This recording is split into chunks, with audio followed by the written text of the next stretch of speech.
2025 జనవరి 10వ తారీఖున ముక్కోటి ఏకాదశి. ముక్కోటి ఏకాదశి సందర్భంగా దాని విశిష్టత గురించి తెలుసుకుందాం. ఏడాదికి 24 ఏకాదశులు వస్తాయి. సూర్యుడు ఉత్తరాయణానికి మారే ముందు వచ్చే ధనుర్మాస శుద్ధ ఏకాదశినే వైకుంఠ ఏకాదశి లేదా ముక్కోటి ఏకాదశి అంటారు. సూర్యుడు ధనుస్సులో ప్రవేశించిన అనంతరం మకర సంక్రమణం వరకు జరిగే మార్గం మధ్య ముక్కోటి ఏకాదశి వస్తోంది.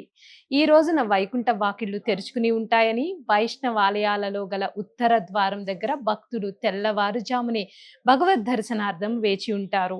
ఈ రోజు విష్ణువు గరుడ వాహనారూఢుడై 3 కోట్ల దేవతలతో భూలోకానికి దిగివచ్చి భక్తులకు దర్శనమిస్తాడు కనుక దీనిని ముక్కోటి ఏకాదశి అనే పేరు వచ్చిందంటారు.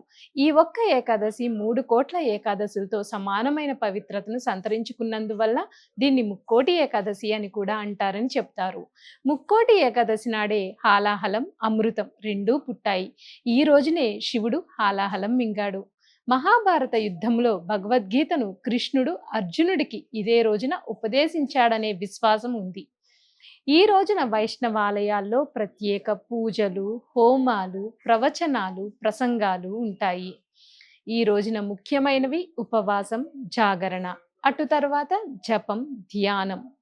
విష్ణు పురాణం ప్రకారం 2 రాక్షసులు తనకు వ్యతిరేకంగా ఉన్న మహావిష్ణువు వారి కోసం తన వైకుంఠ ద్వారాలను తెరిచాడని, తమ కథ విని వైకుంఠ ద్వారం గుండా వస్తున్న విష్ణు స్వరూపాన్ని చూసిన వారికి వైకుంఠ ప్రవేశం కల్పించాలని వారు కోరారు.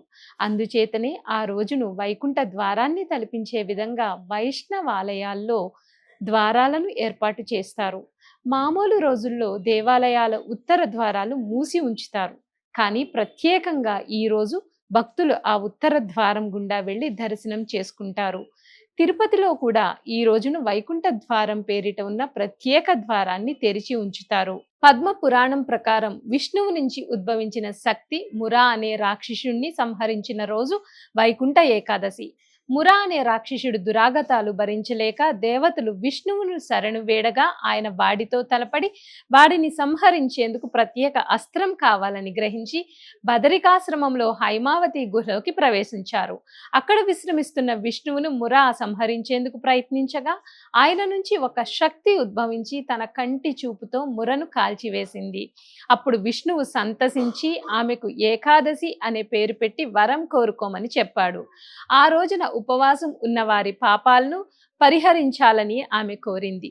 ధనుర్మాస శుక్ల ఏకాదశి రోజున ఉపవాసము ఉన్నవారికి వైకుంఠ ప్రాప్తి కలుగుతుందని విష్ణువు వరమిచ్చారు. వైకుంఠ ఏకాదశి రోజు ముర బియ్యంలో దాక్కుంటాడని, అందుకే బియ్యంతో చేసిన ఏ పదార్థం తినకుండా ఉండాలని అంటారు.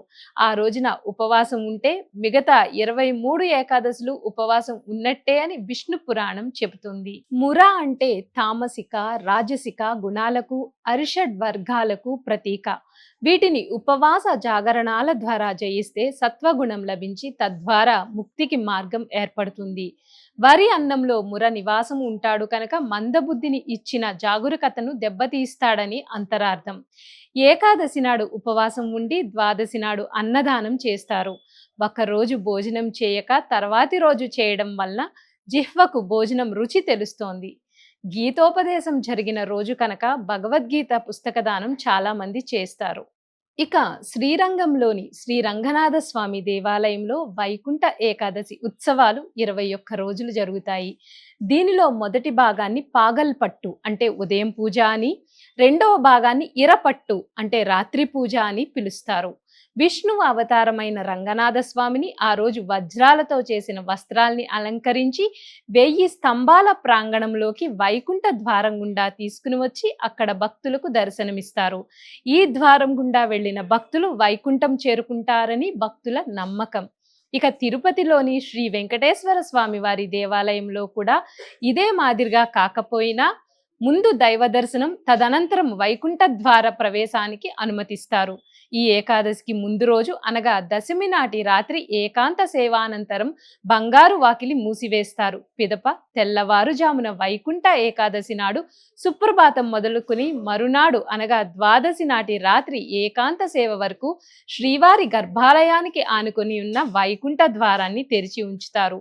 ఈ 2 రోజులు భక్తులు శ్రీవారి దర్శనం తర్వాత ముక్కోటి ప్రదక్షిణ మార్గంలో వెడతారు. ఇటువంటి ముక్కోటి ఏకాదశిని ప్రతి ఒక్కరూ కూడా ఉపవాస దీక్షతో మొదలుకొని ఉపవాసం, జాగరణ, ధ్యానం చేస్తూ ఆ భగవంతునికి ఆ రోజుని మనం ఆ భగవన్నామ స్మరణతో ముక్కోటి ఏకాదశిని మనం ఉపవాస దీక్షతో చేయాలని మనస్ఫూర్తిగా కోరుకుంటూ జై శ్రీమన్నారాయణ.